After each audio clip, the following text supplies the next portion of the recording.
کہتے تھے کہ مینا میں جو شیطان بنے ہوئے ہیں ان کے اندر حقیقتاً شیطان ہوتا ہے، وہاں جا کے تلاش کر دو۔ اب سارے کام مجھے تو نہ بتاؤ نا، کچھ تم بھی تحقیق کرو، وہاں جا کے پتھر توڑو، دیکھو اندر ہے شیطان۔ اللہ کے بندے، یہ وہ جگہ ہے جہاں شیطان نے حضرت ابراہیم کو روکا تھا کہ اپنے بیٹے کی قربانی نہ کرو، تو وہ جگہ جو تھی اللہ نے قیامت تک باقی رکھی ہے۔ یہ نہیں کہ شیطان اندر کھڑا ہوتا ہے۔ میں نے پہلے بھی آپ کو بتایا تھا، میرے ایک دوست ہے، بہت بڑا ماشاءاللہ بہت بڑا آدمی تھا، اور میرے خیال میں عہدہ بھی اس کا بہت بڑا تھا، پٹھان تھے۔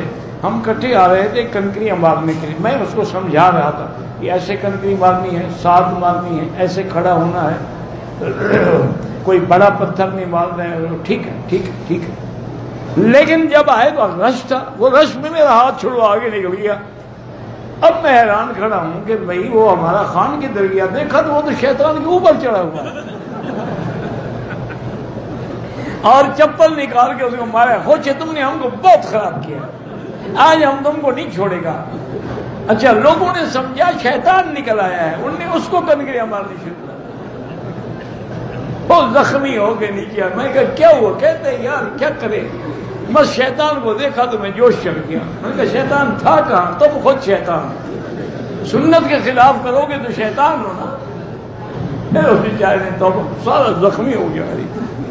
انا للہ و انا الیہ راجعون۔